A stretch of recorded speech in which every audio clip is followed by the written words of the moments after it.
Hi friends, ഇന്ന് ഞാൻ തയ്യാറാക്കാൻ പോകുന്നത് അച്ചിങ്ങാപ്പയർ കൊണ്ട് രണ്ട് തരം കറികളാണ്. ഒന്ന് ഒരു കറിയാണ്, മറ്റൊന്ന് അച്ചിങ്ങയും മുട്ടയൊക്കെ ചേർത്ത് കൊണ്ടൊരു അച്ചിങ്ങാപ്പയർ മുട്ടത്തോരനാണ്. കറി തയ്യാറാക്കാനായിട്ട് ഞാനൊരു ചട്ടി ചൂടാവാൻ വെച്ചിട്ടുണ്ട്. ചൂടായാൽ ഉടൻ തന്നെ നമുക്ക് കുറച്ച് വെളിച്ചെണ്ണ ഒഴിച്ചു കൊടുക്കാം. വെളിച്ചെണ്ണ ചൂടാകുമ്പോൾ നമുക്ക് ആദ്യം കടുകാണ് ഇട്ട് കൊടുക്കേണ്ടത്. കടുകിട്ട ശേഷം നമുക്ക് അതിനോടൊപ്പം തന്നെ കുറച്ച് ഉലുവ കൂടി ചേർത്ത് കൊടുക്കാം. ഉലുവയുടെ അളവ് കൂടരുത്, വളരെ കുറച്ച് മാത്രമേ ചേർക്കാവൂ. ഇവ രണ്ടും പൊട്ടിക്കഴിഞ്ഞ ശേഷം നമുക്ക് ചേർത്ത് കൊടുക്കേണ്ടത് കുറച്ച് ജീരകമാണ്.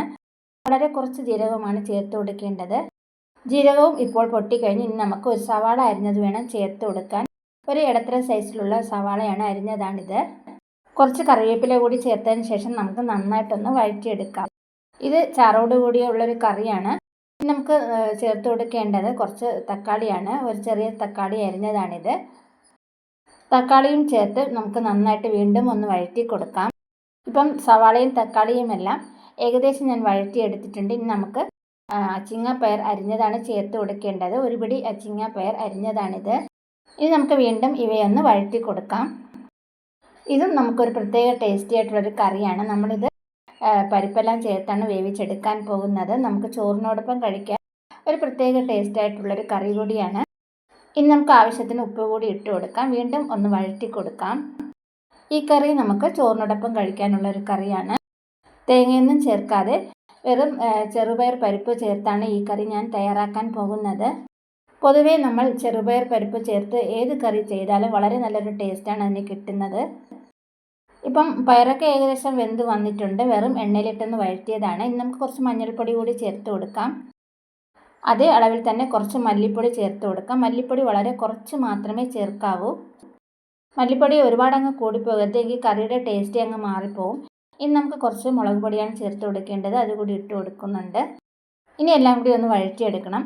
ഇത് വളരെ എരിവ് കുറഞ്ഞ ഒരു കറിയാണ്. നമ്മൾ ഒഴിച്ച് കഴിക്കാനുള്ള ഒരു കറിയാണ് തയ്യാറാക്കി എടുക്കുന്നത്. അതുകൊണ്ട് വളരെ കുറച്ച് എരിവ് മാത്രം ചേർത്ത് കൊടുത്താൽ മതിയാകും. പൊടികളൊക്കെ നല്ലതുപോലെ ഒന്ന് വഴറ്റിയെടുക്കുക. തീ കുറച്ചിട്ട് വേണം പൊടികളൊക്കെ ഒന്ന് വഴറ്റിയെടുക്കാൻ. ഇപ്പം ഏകദേശം എല്ലാം റെഡിയായി കഴിഞ്ഞു. ഇനി നമുക്ക് കുതിരാൻ വെച്ച പരിപ്പാണ് ചേർത്ത് കൊടുക്കേണ്ടത്. ഇത് ചെറുപയർ പരിപ്പാണ്. ഒരു 1/4 കപ്പ് അളവാണ് ഞാനിപ്പോൾ എടുത്തിട്ടുള്ളത്.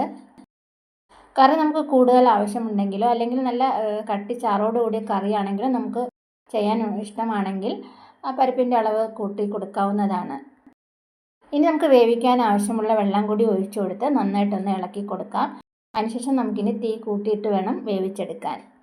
ഇത് നമ്മൾ തേങ്ങയൊന്നും ചേർക്കാതെ പിന്നെ വേറെ എക്സ്ട്രാ മസാലകൾ ഇഞ്ചി വെളുത്തുള്ളി ഇതൊന്നും ചേർത്തിട്ടില്ല. ഇതൊന്നും ചേർക്കാതെ തയ്യാറാക്കി എടുക്കുന്ന ഒരു കറിയാണ്. ശരിക്കും പറയാൻ സിമ്പിളായിട്ടുള്ളൊരു റെസിപ്പിയാണ്, പക്ഷേ നല്ലൊരു ടേസ്റ്റും കൂടിയാണ്. ഇതിൻ്റെ സൈഡ് ഡിഷായിട്ട് നമുക്ക് പപ്പടം, അതുപോലെ ഞാൻ ഇനി ഒരു തോരൻ തയ്യാറാക്കുന്നുണ്ട്. അതും ഇതിനോടൊപ്പം വെച്ച് കഴിക്കാവുന്നതാണ്. പിന്നെ പൊരിച്ച മീൻ, ഇതെല്ലാം വെച്ച് നമുക്ക് കഴിക്കാൻ ഒരു അടിപൊളിയായിട്ടുള്ളൊരു റെസിപ്പിയാണിത്.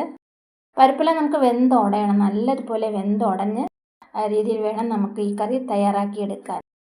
ഇപ്പം ഏകദേശം പരിപ്പെല്ലാം വെന്ത് കഴിഞ്ഞ് നമുക്ക് കുറച്ചുകൂടി ഒന്ന് വേവിക്കാനുണ്ട്. ഒന്നുകൂടി ഇളക്കി കൊടുക്കാം. ഇപ്പോൾ നമ്മുടെ പരിപ്പ് കറിയൊക്കെ ഏകദേശം റെഡിയായി കഴിഞ്ഞു. ഇനി നമുക്ക് സ്റ്റൗ ഓഫ് ചെയ്ത ശേഷം ഇതൊന്ന് ഇറക്കി വെക്കാവുന്നതാണ്. ഇനി ഞാൻ ഇതൊന്ന് മാറ്റി വെച്ചേക്കാൻ പോവുകയാണ്. അടുത്തതായിട്ട് നമ്മൾ തയ്യാറാക്കി എടുക്കാൻ പോകുന്നത് അച്ചിങ്ങാപ്പയറും മുട്ടയും ചേർത്ത് കൊണ്ടൊരു തോരനാണ്. ഈ തോരനിൽ നമ്മൾ ചേർത്തിരിക്കുന്നത് ക്യാരറ്റും അച്ചിങ്ങാപ്പയറും മാത്രമാണ്. അതിനായിട്ട് ആദ്യം ഞാനൊരു ചീനിച്ചട്ടി അടുപ്പത്ത് വെച്ചിട്ടുണ്ട്. അതിലേക്ക് കുറച്ച് വെളിച്ചെണ്ണ ഒഴിച്ചു കൊടുക്കാം. പിന്നെ കടുകും ഇട്ട് കൊടുക്കാം. കടുകെല്ലാം പൊട്ടിയ ശേഷം നമുക്ക് നമ്മൾ അരിഞ്ഞു വെച്ചിരിക്കുന്ന അച്ചിങ്ങാപ്പയറും പിന്നെ ക്യാരറ്റും ഇത് രണ്ടും ചേർത്ത് കൊടുക്കാം. വളരെ കനം കുറച്ച് വേണം ഇവയൊക്കെ ഒന്ന് അരിഞ്ഞെടുക്കാൻ.